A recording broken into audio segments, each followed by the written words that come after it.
Imagine for a moment that you could build a financial empire worth an estimated $240 million without ever founding a company, without ever launching a product, and without ever inheriting a single dollar from a wealthy family. Imagine doing it armed with nothing more than 2 law degrees, 2 political careers, a global foundation, and a surname that became one of the most recognizable and divisive brands in the history of the United States of America.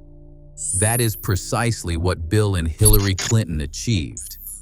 And in today's episode of Old Money Luxury, we are going to show you exactly how they did it. From nothing to everything, the origins of Bill Clinton. To truly understand the Clinton fortune, you must first understand where it came from, and the answer, perhaps surprisingly, is almost nowhere at all. William Jefferson Blythe III was born on the 19th of August 1946 in the small town of Hope, Arkansas. His father, William Blythe II, died in a car accident just 3 months before Bill was born, leaving his mother Virginia with an infant son and very little else. It was a beginning, defined not by privilege, but by absence, and that absence would quietly shape everything that followed. When Bill was 4 years old, his mother remarried a car dealer named Roger Clinton, a man whose charm was matched only by his volatility and his dependence on alcohol. The household in Hot Springs, Arkansas, where the family eventually settled, was not a tranquil one. Yet within that turbulence, something extraordinary was quietly developing. Young Bill Clinton was, by every account, a child of almost supernatural intellectual gifts. He devoured books, mastered instruments, and possessed a social fluency that made him magnetic to virtually everyone he encountered. He was, in the truest sense, the kind of a person who could walk into any room in America and own it within minutes. His academic trajectory bore this out in spectacular fashion. Clinton graduated from Hot Springs High School in 1964.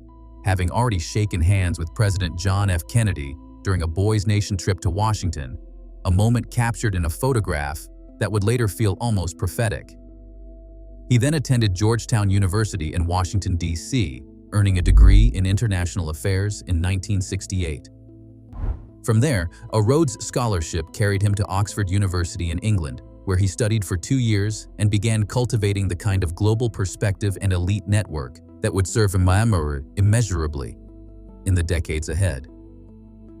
He returned to the United States and enrolled at Yale Law School, a decision that would prove to be among the most consequential of his life, not only academically, but personally. Because it was at Yale, in the early 1970s, that Bill Clinton encountered the woman who would become his partner in building one of the most formidable political and financial dynasties the country had ever seen. By the time Bill Clinton left Yale with his law degree in 1973, he was already being described by those who knew him as a future president of the United States.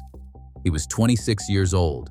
He had no money, no family fortune, and no political office.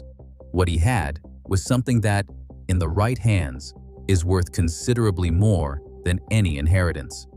He had a plan, and he had Hillary Rodham.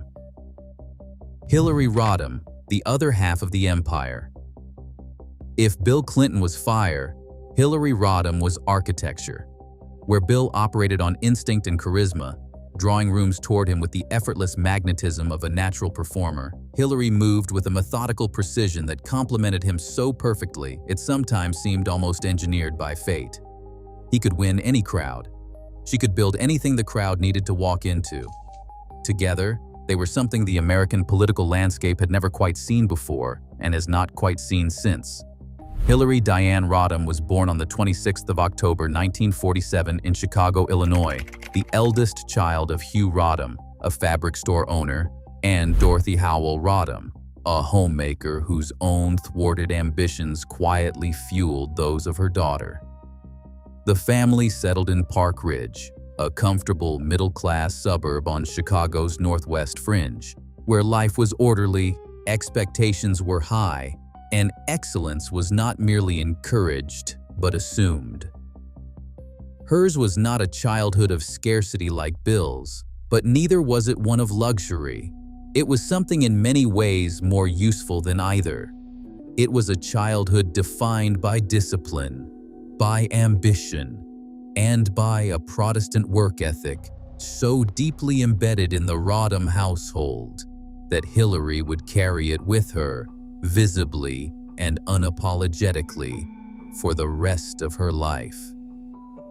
At Maine South High School in Park Ridge, she was a National Merit Scholar finalist, a student council member, and precisely the kind of student that teachers remembered decades later. The institutional ambition that would come to define her entire public life was already fully formed before she left high school, already looking for the largest possible stage on which to operate. She found her first one at Wellesley College in Massachusetts, one of the prestigious Seven Sisters institutions, where she majored in political science and proceeded to make history before she had even graduated. She became the first student in Wellesley's history to deliver the commencement address, an unplanned and remarkably bold rebuttal to a sitting United States senator that earned her a 7-minute standing ovation from her classmates and a mention in Life magazine. She was 21 years old. The country, though it did not yet know her name, had already been given every reason it needed to learn it. From Wellesley, it was on to Yale Law School, and it was here, in the early 1970s, that the two most formidably ambitious young Democrats of their generation finally found each other. The story of their first meeting has been told so many times, it has taken on an almost mythological quality. Hillary approached Bill across the Yale Law Library after catching him staring at her and said simply, "If you are going to keep looking at me, and I am going to keep looking back, we ought to at least know each other's names." It was the opening line of an alliance that would span 5 decades, survive scandals that would have destroyed lesser partnerships, and ultimately reshape the landscape of American political power entirely. After Yale, Hillary worked for the Children's Defense Fund and then the House Judiciary Committee during the Watergate investigation, demonstrating a political seriousness and moral seriousness that set her apart from virtually every other young lawyer in the country. Then came the decision that astonished almost everyone in her orbit. She followed Bill Clinton to Arkansas, trading the corridors of Washington power for the red clay roads of the American South, betting everything on a man from Hope who had quietly convinced her he was going all the way to the top. It was, as it turned out, the most consequential wager of both their lives. The Arkansas years, building the political machine. Arkansas in the mid-1970s was not exactly the destination of choice for a young Yale-educated lawyer who had already worked on a presidential impeachment inquiry. Yet for Hillary Rodham, following Bill Clinton to Fayetteville was less an act of romantic surrender and more a calculated recognition that this particular man was going somewhere, and that the fastest road to the summit of American public life ran directly through him. The two married on the 11th of October, 1975, in a small ceremony at their home in Fayetteville. Bill had already begun teaching at the University of Arkansas Law School, and he was simultaneously preparing his first run for political office. He ran for Arkansas Attorney General in 1976 and won. He was elected governor of Arkansas in 1978 at the age of 32, becoming at the time the youngest governor in the United States. It was during these Arkansas years that the financial and ethical complexities that would follow the Clintons for decades began to first emerge.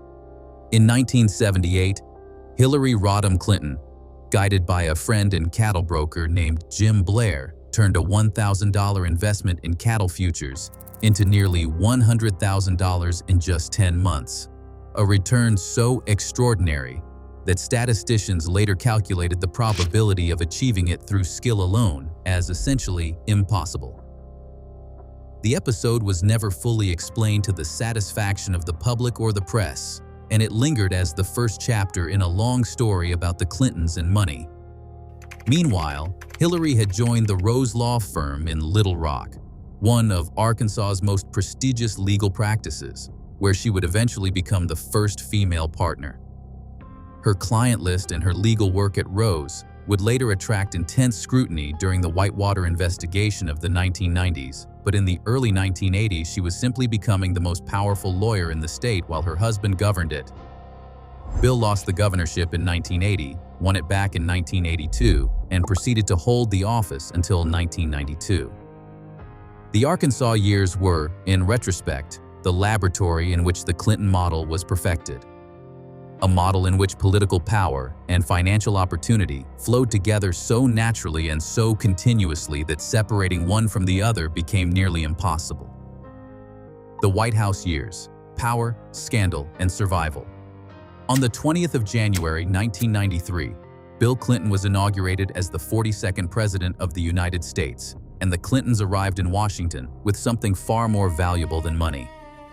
They arrived with momentum, with a mandate, and with an almost preternatural instinct for political survival that they would need every single day of the 8 years that followed. The Clinton presidency began with enormous promise, a booming economy, a budget surplus that had not existed in a generation, and a domestic policy agenda that positioned Clinton as the defining political talent of his era. Yet from almost the very beginning, the Clintons were besieged. There was Whitewater, the failed Arkansas real estate venture that spawned an independent counsel investigation lasting the better part of a decade. Travelgate, Filegate, Paula Jones. And then, in 1998, the revelation that would test the limits of both their marriage and their political survival in ways that nothing before it had managed to do. The Monica Lewinsky scandal and the subsequent impeachment of Bill Clinton by the House of Representatives in December of 1998 should by any conventional measure have ended everything. It should have shattered the Clinton brand irreparably, driven Hillary from public life, and consigned Bill to the ash heap of historical cautionary tales. Yet something remarkable happened instead. The Clintons survived. Not merely survived, but emerged from the crucible of impeachment with their poll numbers intact, their Democratic coalition holding firm, and their personal bond, whatever its precise nature, visibly unbroken. Bill was acquitted by the Senate in February of 1999. Hillary, rather than retreating into the role of wronged political wife, began quietly laying the groundwork for her own independent political career. The scandal that was supposed to destroy them had instead revealed something about the Clintons that their enemies consistently underestimated. They were, above almost everything else, extraordinarily difficult to kill. Bill Clinton left the White House in January of 2001 with a 65% approval rating, the highest end of presidency approval rating of any president since Franklin D. Roosevelt. He and Hillary were, by their own later admission, nearly broke.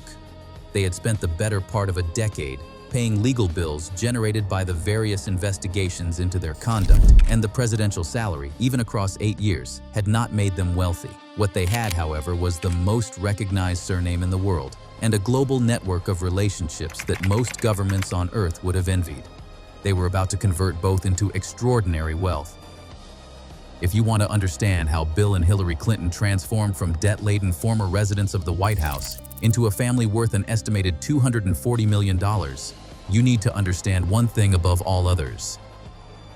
They figured out, faster and more effectively than almost any political couple before them, that in the 21st century, a presidential surname is not merely a legacy, it is a product. Bill Clinton gave his first paid speech after leaving the White House in February of 2001. He received $125,000 for a single address in Morgan Hill, California. It was a number that made headlines at the time and struck many observers as remarkable. In retrospect, it was merely the opening bid. Between 2001 and 2013, Bill Clinton earned $105 million from paid speeches alone. $105 million. To put that figure in context, it represents more money than most American families will accumulate across 10 generations, earned by one man standing at a podium and speaking for between 45 minutes and an hour at a time. His standard fee eventually reached $750,000 per appearance, with select engagements commanding considerably more. The clients were a revealing list. Goldman Sachs paid him $2 million across multiple speeches. Deutsche Bank, Bank of America, UBS, and a constellation of other financial institutions all opened their checkbooks with remarkable enthusiasm for the privilege of a private audience with the 42nd President of the United States. Technology companies, foreign corporations, trade associations, and sovereign wealth funds from the Middle East all participated in what amounted to a systematic monetization of political access and presidential prestige on a scale that American public life had never previously witnessed. Hillary was no idle partner in this enterprise. Between 2013 and 2015 alone, as she prepared for her second presidential run, she collected approximately $21 million in speaking fees of her own. Her controversial Goldman Sachs speeches, for which she received $225,000 per engagement, became a defining issue of her 2016 presidential campaign, weaponized by Bernie Sanders on the left and Donald Trump on the right with equal effectiveness. Yet for all the controversy, the arithmetic was undeniable. The Clintons had taken the raw material of their public careers and processed it into generational wealth with a thoroughness and sophistication that would have impressed even the most calculating of old money dynasties. The question that their critics never stopped asking was not whether what they were doing was legal. It was whether a family that earned this much money from the industries they had once regulated and might one day regulate again could ever truly be independent of those industries. It was a question that would follow them, unresolved, into every subsequent chapter of their public lives. The Clinton Foundation, philanthropy or power structure. To discuss the Clinton fortune without discussing the Clinton Foundation would be like describing the Grosvenor family without mentioning their London property holdings.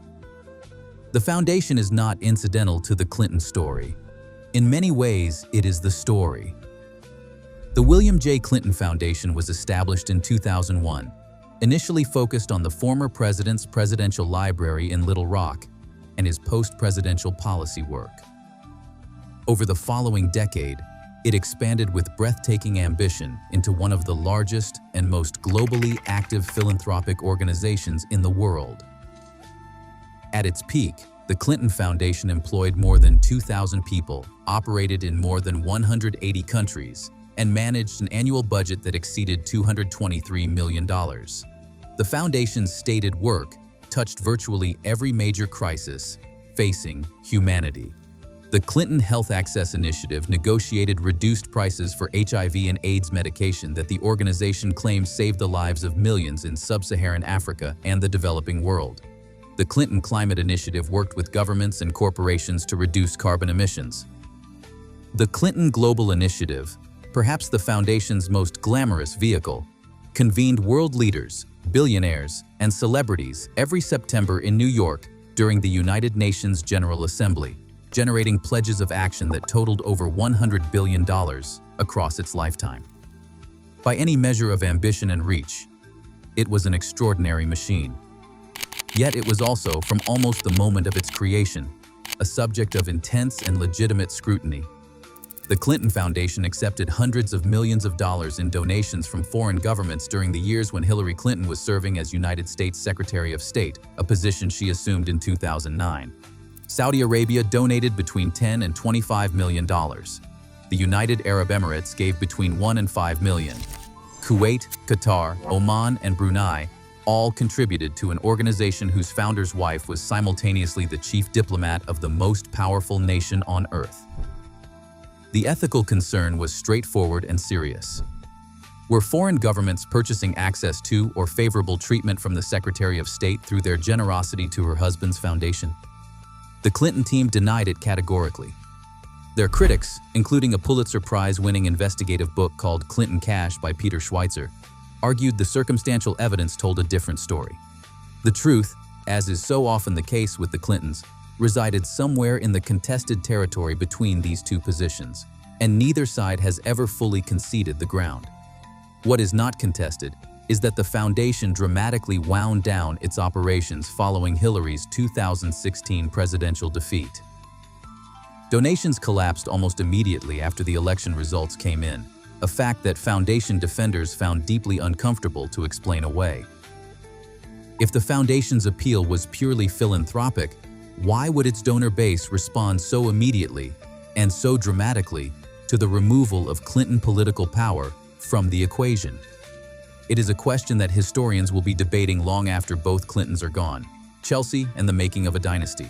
Every great dynasty requires an heir, and the Clintons have prepared theirs with the same meticulous thoroughness they have applied to everything else in their extraordinary lives. Chelsea Victoria Clinton was born on the 27th of February, 1980, in Little Rock, Arkansas.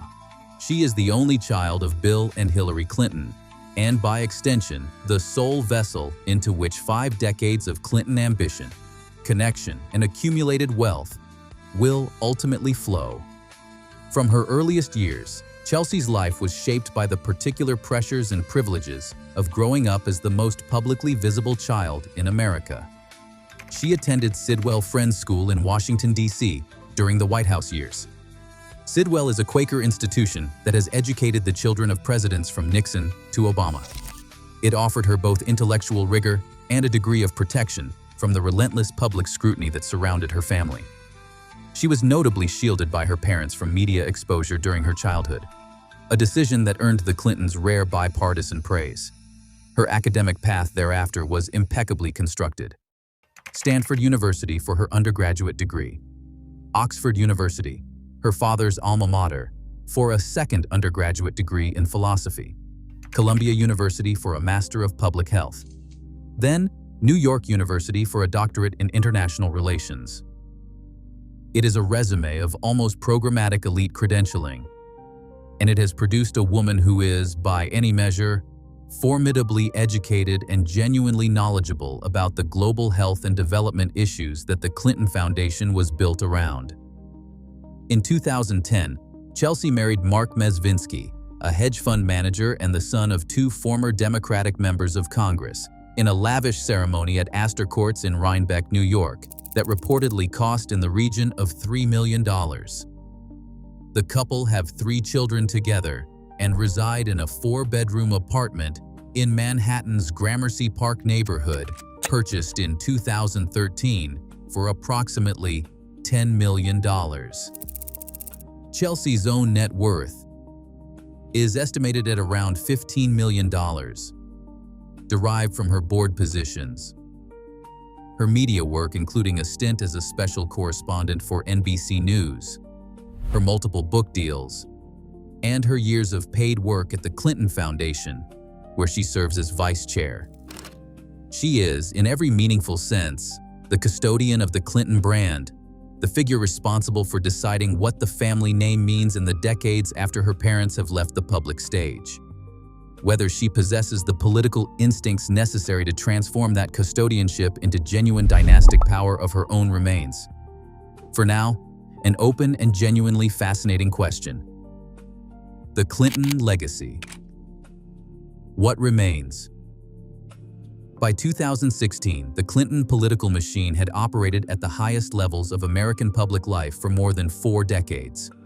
Bill had been governor, president, and global statesman. Hillary had been First Lady, United States Senator, Secretary of State, and twice a candidate for the presidency of the United States. Chelsea was being carefully positioned as the next standard bearer. The infrastructure of a true American dynasty was fully assembled and seemingly impregnable.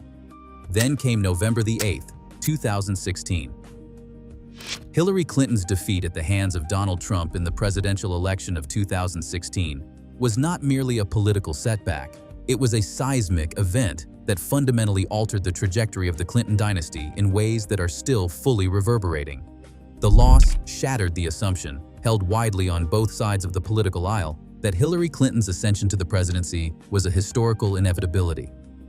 It exposed deep fractures within the Democratic coalition that the Clinton brand had held together for a generation. And it triggered a collapse of the Clinton Foundation's donor base so swift and so comprehensive that it left little room for the charitable interpretation. Yet even in defeat, the Clintons demonstrated the quality that has defined them above all others throughout their public lives. They endured. Bill Clinton continues to collect speaking invitations, though at significantly reduced fees and frequency.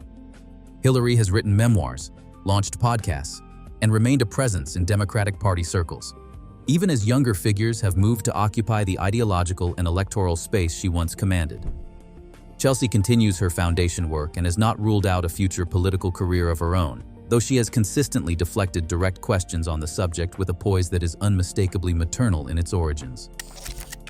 The Clinton fortune today stands at an estimated $240 million, a figure that represents one of the most remarkable accumulations of wealth in the history of American political life. It was built not through inheritance, not through entrepreneurship in the conventional sense, but through the sustained and sophisticated monetization of political capital across a span of decades. It is a model that is simultaneously admirable in its ingenuity and deeply troubling in its implications for the relationship between democratic governance and private financial enrichment. The Clinton story is ultimately a distinctly American story. Two exceptionally gifted individuals from modest backgrounds who used the mechanisms of democratic society to climb to its absolute summit, and who then used that summit to build something that will outlast their political careers by generations. Whether you regard what they built as a philanthropic legacy, a political dynasty, a financial empire, or some complicated combination of all three, depends enormously on where you stand in the long and bitterly contested American debate about the Clintons themselves. What is beyond serious dispute is that Bill Clinton, the boy from Hope, Arkansas, who grew up without a father and with very little money, and Hillary Rodham, the daughter of a Chicago fabric merchant who expected excellence and received it in full, managed together to build something that most old money families require centuries and inherited fortunes to construct. They did it in a single lifetime. They did it from nothing. And whatever history ultimately decides about the means by which they did it, that achievement is, by any fair reckoning, nothing short of extraordinary. And now, we would love to see you in the comments. The Clintons built their fortune through political capital rather than inherited wealth or a business empire. Yet they now stand among the wealthiest dynasties in American public life. Is what the Clintons built an admirable example of two self-made individuals capitalizing on their talents and their moment? Or does it represent something more troubling about the intersection of political power and private wealth in modern America? We thrive off your thoughts, so be sure to leave them below. And as always, thank you for joining us for another episode of Old Money Life. Cheers, until next time.